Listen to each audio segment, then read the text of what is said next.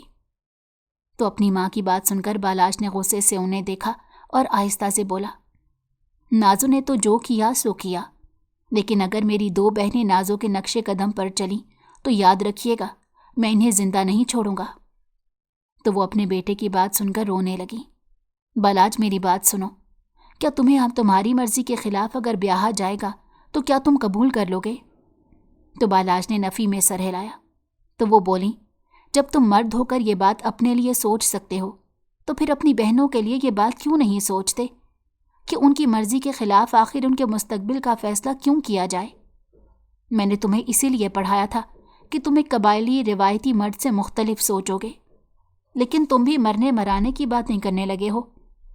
اس کا مطلب ہے تعلیم نے تمہارا کچھ نہیں بگاڑا، تم آج بھی اسی جہالت میں کھڑے ہو جہاں پر اس حویلی کے باقی مرد کھڑے ہیں۔ بالاج اپنی ماں کی بات سنتا ہی جا رہا تھا کہ اچانک اس کے بابا سائیں کی گھن گھرٹ سنائی دی۔ وہ صحن میں کھڑے اپنے ملازموں کو حکم دے رہے تھے، جا کر اس ماسٹر کے گھر کی نگرانی کرو، اگر وہ واپس آئے تو مجھے خبر دو، اور یاد رکھو اس وقت تک وہاں سے مت ہٹنا جب تک میں نہ کہوں۔ بالاج نے بابا سائیں کے پاس جا کر کہا، بابا میں آ گیا ہوں، آپ پریشان نہ ہوں، میں سب سنبھال لوں گا۔ بابا سائیں جو اپنی عزت کے فکر میں غصے سے بے قابو ہو رہے تھے، بالاج کو دیکھ کر بولے، بیٹا تم نے ہمیشہ کہا تھا کہ عورتوں کو تعلیم دینا ان کا حق ہے، ہم نے تمہاری بات مان لی، لیکن آج اسی تعلیم نے ہمیں برباد کر دیا، لوگ ہمیں تانے دے رہے ہیں، ہماری عزت خاک میں مل گئی ہے، اب تم ہی کچھ کرو۔ بالاج کے دل میں غصہ اور غم بڑھ گیا، لیکن اس نے خود کو قابو میں رکھا۔ بابا میں سب کچھ ٹھیک کر دوں گا، آپ فکر نہ کریں۔ حویلی کی یہ خبر گاؤں کے ہر گلی محلے میں زیر بحث تھی، ہر کوئی اپنی رائے دے رہا تھا۔ کچھ لوگ نازو کو مورد الزام ٹھہرا رہے تھے تو کچھ ماسٹر اللہ وسایا کے خاندان کو، کوئی گلریز کو برا کہہ رہا تھا تو کچھ نازو کو برا کہتے کہ اس کی وجہ سے ایک غریب لڑکا حویلی کے سرداروں کے عطاب کا نشانہ بن جائے گا۔ بالاج یہ سب سن رہا تھا، لیکن وہ ان باتوں کو نظر انداز کر کے مسئلے کا حل نکالنے کی کوشش کر رہا تھا۔ بالاج نے اپنے ایک قریبی دوست حسیب کو بلایا اور اس سے کہا، مجھے گلریز اور نازو کے بارے میں پتہ لگانا ہے، جو بھی معلومات ہوں فوراً مجھے دو۔ حسیب نے کہا، بالاج میں نے سنا ہے کہ وہ دونوں قریبی شہر کی طرف گئے ہیں، وہاں شاید وہ کسی کے ساتھ رہ رہے ہیں۔ یہ سن کر بالاج کا غصہ مزید بڑھ گیا۔ اس نے فوراً حسیب سے کہا، گاڑی نکالو، ہمیں ابھی وہاں جانا ہوگا۔ ابھی نہیں، مجھے مکمل معلومات لے لینے دو، اس کے بعد چلتے ہیں۔ حسیب نے اسے کہا تو وہ خاموش ہو گیا۔ جب بالاج روانگی کے لیے تیار ہو رہا تھا تو اس کی ماں نے اسے روک لیا۔ بیٹا کہیں ایسا نہ ہو کہ تمہارے غصے میں کوئی بڑی غلطی ہو جائے، نازو تمہاری بہن ہے، اسے مارنے یا سزا دینے سے مسئلہ حل نہیں ہوگا۔ بالاج نے ایک لمحے کے لیے اپنی ماں کی طرف دیکھا اور بولا، ماں میں اپنی بہن کے لیے سب کچھ کر سکتا ہوں، لیکن اگر اس نے ہماری عزت کو واقعی داغدار کیا ہے تو میں اسے نہیں بخشوں گا۔ ماں نے کچھ کہنے کے لیے منہ کھولا، لیکن بالاج کا چہرہ دیکھ کر خاموش ہو گئیں۔ لیکن بیٹی کی محبت میں ان سے رہا نہیں گیا تو وہ پھر سے بولی، یاد رکھنا بالاج، اگر تم نے اس کو ذرا سی خراش بھی تھی تو میں تمہیں اپنا دودھ نہیں بخشوں گی، تم میرے مجرم ہوگے، میں قیامت کے دن اللہ کے دربار میں تمہیں لے کر جاؤں گی۔ تو وہ اپنی ماں کی سنی انسنی کرتے کمرے سے نکل گیا۔ وہ حسیب کی گاڑی میں سوار ہو کر شہر کی جانب روانہ ہوا۔ راستے میں حسیب نے کہا، بالاج تمہیں اپنے غصے پر قابو پا کر اس سے ملنا ہوگا۔ بالاج نے سخت لہجے میں کہا، حسیب وہ گھر سے بھاگ گئی ہے، اس نے ہماری عزت کو داؤ پر لگا دیا ہے، یہ حقیقت ہے، اگر وہ واقعی گلریز کے ساتھ ہے